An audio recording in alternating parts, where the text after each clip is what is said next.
Have you ever come across someone who seems to blend into the background, unnoticed by those around them? They aren't loud, they don't seek attention, and they don't stir up trouble. Instead, they make themselves small, never wanting to impose or be a burden. They tend to observe from the sidelines, quietly scanning the room instead of filling it. But if you look closely, there's something in their eyes, a quiet sadness that lingers, as if they've already convinced themselves their words or presence don't really matter.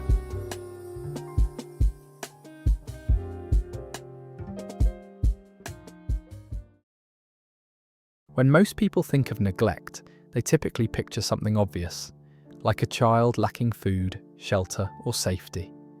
While these visible forms of neglect are heartbreaking, emotional neglect is much harder to spot. It's subtle, and unlike physical harm, it doesn't leave visible scars. Instead, it leaves wounds in the heart that are invisible, but just as painful.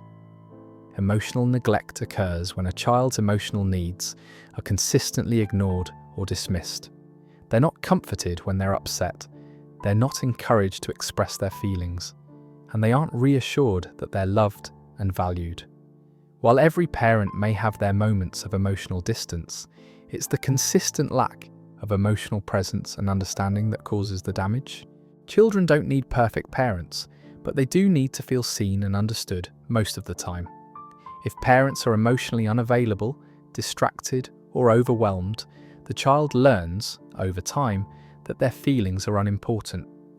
Without proper emotional validation, they grow up feeling invisible, as if their emotional world doesn't matter. Unfortunately, this absence of care and attention can become one of the heaviest burdens they carry throughout their lives. The loneliness caused by emotional neglect isn't just about being physically alone. It's the deep emotional isolation that lingers long after childhood. For children who experience emotional neglect, their feelings are often dismissed or ignored. They might express fear or excitement, only to be met with indifference or dismissal. Over time, they learn that their emotions don't matter, and they start to retreat inward, hiding their true selves to avoid further rejection. As they grow up, this feeling of invisibility doesn't disappear. They may be surrounded by others, yet still feel utterly alone. It's not that they don't want connection, it's that they've internalized the belief that they aren't worth connecting to. The invisible wounds from childhood manifest in adulthood as a persistent feeling of disconnection, even when there are people around. This emotional invisibility becomes a constant companion, and as they try to move through life, they often wonder, do I really matter? They might not have a clear answer, but the feeling of being unseen, of being overlooked remains. Loneliness isn't just about being by yourself, it's the feeling of being emotionally disconnected, even when you're surrounded by people. For those who grew up with emotional neglect, this form of loneliness runs deeper. It's the emptiness that arises from feeling unseen, unheard, and misunderstood, something that can't be filled by simply being in a crowd. Children who experience emotional neglect often grow up carrying this sense of disconnection. They may be in relationships, have friends, or even be part of a family, yet still feel profoundly alone. This type of loneliness is unique because it's not just about being physically isolated, it's about feeling like no one truly understands or acknowledges you. This kind of loneliness can take a severe toll on mental and physical health. Research has shown that long-term loneliness can be just as harmful as smoking 15 cigarettes a day, increasing the risk of anxiety, depression, and heart disease. The roots of this loneliness can often be traced back to childhood, when a child's emotions were disregarded or ignored. As a result, they grew up with the unshakable feeling that their inner world didn't matter. And this feeling of emotional neglect continued to shape their relationships and their health for years to come. The wounds left by emotional neglect don't magically disappear as we grow older. They show up in our relationships, often in ways we don't even realize. Adults who were emotionally neglected as children might find it difficult to truly connect with others, even when they're surrounded by people who care. On the outside, they may appear independent, strong, or even well-adjusted, but deep down, they wrestle with a lingering question. Do I really matter to anyone? They might struggle to trust others, unsure whether their feelings are important enough to be acknowledged. As a result, they often suppress their needs, push people away, or avoid vulnerability altogether. Even in the closest of relationships, emotionally neglected adults often hold themselves back. They might overcompensate by trying to prove their worth, either by achieving external success or by becoming perfect in the eyes of others. But these efforts rarely fill the void they feel inside. Their struggle with self-worth makes it hard for them to accept love or support without questioning whether they truly deserve it. This internal disconnect creates a barrier to forming deep, meaningful relationships. They may feel like they are living a double life, appearing fine on the surface, while internally wondering if anyone truly sees them. The emotional scars of childhood neglect cast a shadow over their ability to form connections, leaving them feeling isolated and misunderstood, even when they're surrounded by people. One of the most challenging aspects of emotional neglect is how difficult it is to recognize. Unlike physical abuse, which leaves visible marks, emotional neglect doesn't have an obvious, tangible form. There's no one traumatic event to point to, no clear-cut moment where something went wrong. Instead, emotional neglect is made up of hundreds of small moments, day after day, that slowly wear away at a child's sense of self. A child might say, "I'm scared," and be told, "You're fine, stop overreacting." They might feel sad and be brushed off with, "Don't cry, it's not a big deal." Or they may try to share excitement, only to have their joy dismissed with a calm down. These moments, though seemingly insignificant, start to build up. Over time, they create a foundation of emotional invisibility, where the child's feelings are continuously ignored or invalidated. The real issue with emotional neglect is that it often isn't recognized by the child or the adults around them. As a child, it's easy to internalize these dismissals as your fault. You start to believe that your emotions are too much, too weak, or simply not important. You learn to hide your true feelings, not because you want to, but because you've learned that no one will respond to them. Because there's no single defining moment of neglect, it's easy to overlook the damage being done. This invisibility makes emotional neglect even harder to heal from, as the person who experienced it often doesn't realize they've been harmed until much later in life. It's the quiet, insidious nature of this neglect that makes it so difficult to address. It's the absence of care that leaves the deepest mark. Emotional neglect isn't always the result of malicious intent. Most parents who emotionally neglect their children are not cruel. They love their children deeply. However, many parents who were emotionally neglected themselves may not know how to provide the emotional support their children need. This creates a cycle where emotional neglect is passed down from one generation to the next, often without anyone realizing it. Parents who are emotionally unavailable or dismissive in their own childhoods might struggle to validate their child's emotions. For example, a parent may tell their child to stop crying or calm down when the child is upset, thinking they are teaching resilience. In reality, this response invalidates the child's feelings, making them believe that their emotions aren't important. The child might then internalize the message that their emotional needs are something to be ashamed of, leading them to hide their feelings or suppress their needs altogether. Often, parents who emotionally neglect their children are simply overwhelmed or distracted by their own struggles. They may not have the emotional tools to connect with their children, or they might be caught up in the daily demands of life. While they may be providing for their children in practical ways, such as ensuring they have food, clothing, and shelter, they are not able to give the emotional attention that is so crucial for healthy development. This generational cycle of emotional neglect is difficult to break, especially if both parents and children are unaware of it. The effects linger long after childhood ends, leaving emotional scars that are not immediately visible but run deep. It's only when adults reflect on their childhood that they might begin to understand the lasting impact of this kind of neglect and start to recognize the patterns they inherited. In response to emotional neglect, children often create masks to protect themselves from further emotional harm. These masks serve as survival strategies, allowing them to navigate the world while hiding the emotional pain they feel inside. However, while these masks may help them cope in the short term, they prevent them from truly connecting with others and from expressing their authentic selves. Some children become perfect children, always striving to excel and achieve in order to gain attention and validation.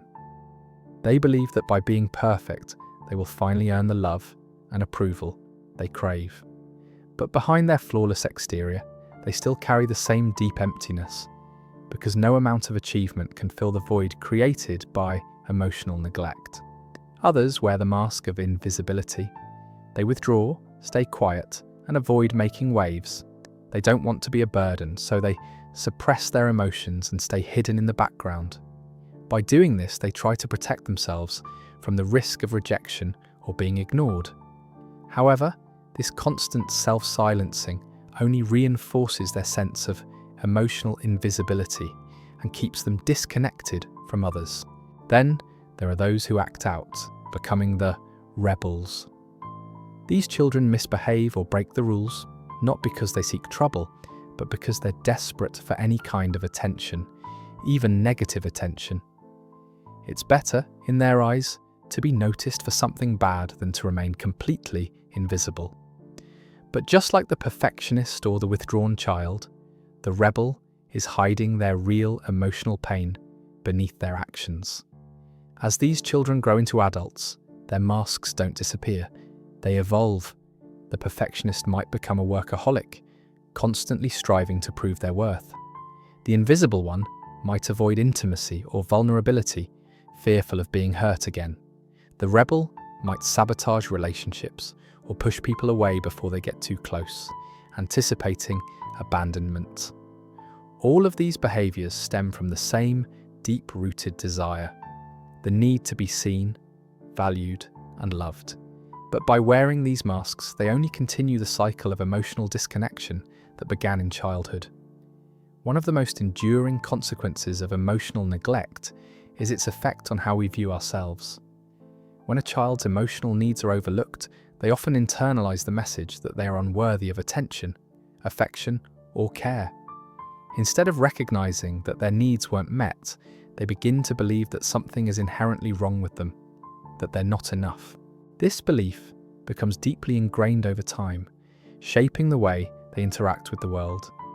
As they grow into adults, they struggle with feelings of inadequacy and low self-esteem, often questioning their own worth.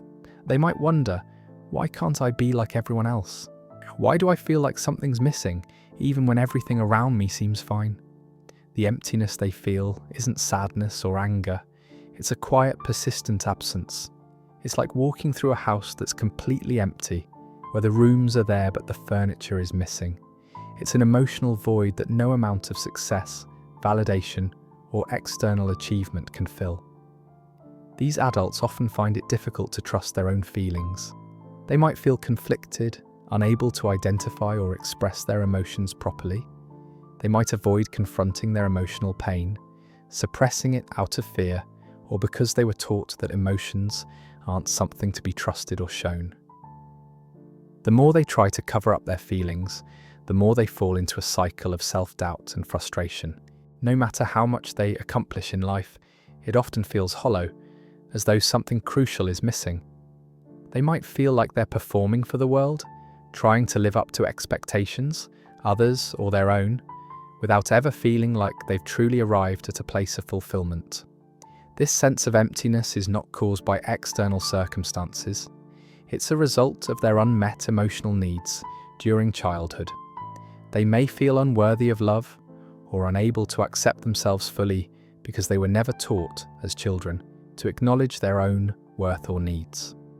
Without validation, they learn to dismiss their feelings and their self-worth, and that belief lingers long into adulthood. The first step toward healing from emotional neglect is recognizing it for what it is. For so long, many adults who experienced emotional neglect in childhood have internalized the belief that something is wrong with them. They've believed the lie that their feelings don't matter, or that they should never have needs at all. This kind of thinking is deeply ingrained, making it hard to break free. But healing begins when we stop asking, "What's wrong with me?" and start asking, "What happened to me?" This shift in perspective is incredibly powerful because it removes the shame that often accompanies emotional neglect. Instead of blaming ourselves for our emotional emptiness, we begin to see that our feelings are valid responses to what was missing in our lives. Acknowledging the impact of emotional neglect doesn't mean we're broken. It means we're human.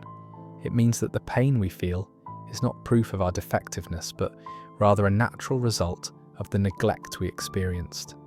This recognition is one of the first steps in releasing the deep shame many emotionally neglected individuals carry with them. Once we can name the pain and identify where it comes from, we take the power away from the silent suffering. We stop letting our wounds define us, and we start to define our own path toward healing. This understanding also opens the door to self-compassion. Instead of criticizing ourselves for not getting over it, we can begin to treat ourselves with the kindness and understanding we were denied as children. It's important to remember that just because you are emotionally neglected doesn't mean you're doomed to carry these wounds forever. The brain is capable of rewiring itself through neuroplasticity. Healing is possible, and it starts with this shift in awareness. When you start recognizing that your emotional needs matter and that your feelings are worth acknowledging, you're beginning the process of healing, piece by piece. A significant challenge for adults who were emotionally neglected as children is learning how to recognize and understand their own emotions. When your feelings were repeatedly ignored or invalidated during childhood, it becomes difficult to identify what you're truly feeling as an adult. You might feel sadness, anger, or joy, but struggle to name or express those emotions accurately. Rebuilding emotional literacy is an essential part of the healing process. Emotional literacy is the ability to understand and express your feelings in a healthy, constructive way. For many people who grew up emotionally neglected, this is like learning a new language, one that connects their inner world to the outside world. One helpful way to start this journey is by journaling. Simply asking yourself, "What am I feeling right now?" can be a powerful tool for reconnecting with your emotions. At first, you might not know exactly how to answer.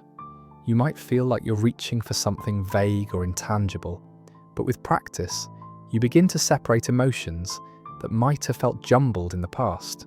For example, you may start to recognize the difference between sadness and frustration, or between fear and excitement.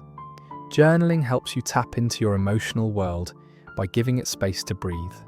It provides a safe, non-judgmental outlet to express what might feel overwhelming. Over time, this process helps you identify what you're truly feeling and understand the underlying reasons behind those emotions. Another way to rebuild emotional literacy is through mindfulness. Taking moments to pause throughout your day and check in with your emotions can help you stay in touch with your feelings in real time. This might look like asking yourself, "What am I feeling in this moment? What do I need right now?" It's a way of honoring your emotions as they come up, rather than suppressing them. Once you start listening to your emotions, you begin to see them as valuable tools for understanding yourself better. Rather than feeling overwhelmed or scared of your feelings, you begin to see them as pieces of information that can guide you. Feelings like sadness, joy, and anger aren't to be feared. They're signals that offer insight into your needs, desires, and boundaries. Learning to trust your emotions is one of the key steps in the journey to healing.